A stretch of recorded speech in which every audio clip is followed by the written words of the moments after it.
Yes, Motor Rock on the side coming at you with another movie review. I'm gonna talk about VHS Halloween. I give this 3 out of 5. Every VHS movie I've seen the past 3 or 4 years have been very disappointing. This VHS one right here was decent. It could have been better. They had some good stories.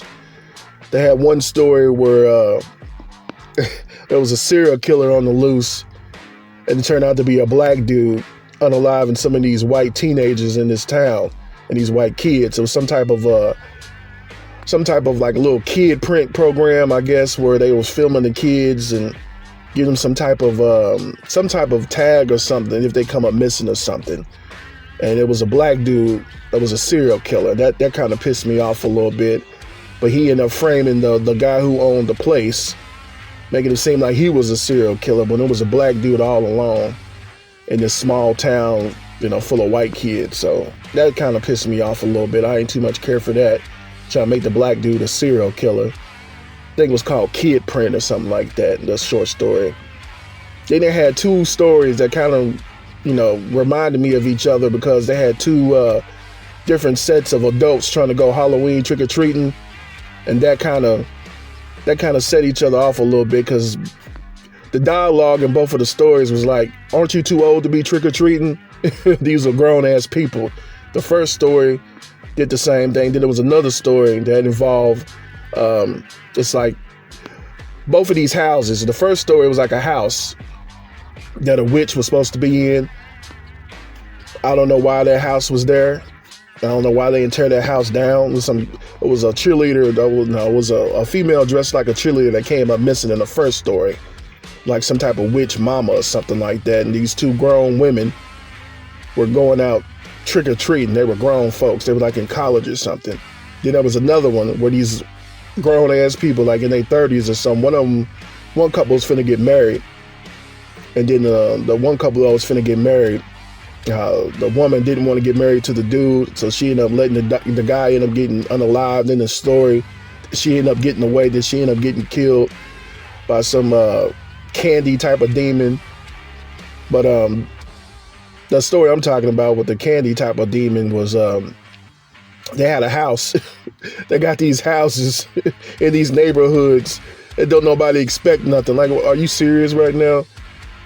Well, they had the story I'm talking about. They had some candy outside in front of the house. You're supposed to only take one, and the candy was like off-brand type of candy, but it was human body parts.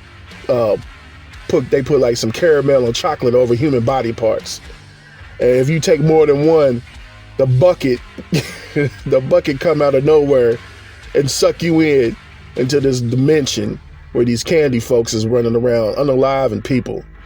So that was crazy, man. Then they had another story about they having a little seance type of thing somewhere out there in Spain, and this female took her friends to this place, and then this guy would start reading this stuff. I think it was in Spanish or something, in Latin or something, and then the phone started ringing, and then whoever picked up the phone became like entranced or something like that, and they started unaliving people, pulling people's eyes out and stuff like that. That was terrible. And then they had the final story. This dude had this haunted house. He'd been doing this stuff for years, and then he ended up stealing some type of album that unleashes hell or whatever, and then that was crazy. Then he unleashed all these demons and stuff inside of his little haunted house thing and started unaliving everybody in the neighborhood. That was the best one to me. That was the best one. Other than that, they had two stories that kind of reminded me of each other. I didn't like that because two sets of grown folks going trick-or-treating, which they didn't have no business doing. Too old for that. And then, like I said earlier, they had the same type of dialogue in both of the stories.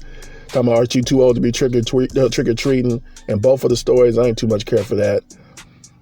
The Shudder got to do better with these VHS movies, man. They really do, because the past 3 or 4 VHS movies have been terrible, man. They had some good little stories in it, but they really need to stop making these VHS movies, man. They really do. Shudder Should have left it alone. This should be the last VHS movie they ever make. I don't want to see no more VHS movies. They can't. Shudder cannot duplicate the first 2 VHS movies that ever came out. The first VHS was great. The second one was decent. And the rest of them been trash, man.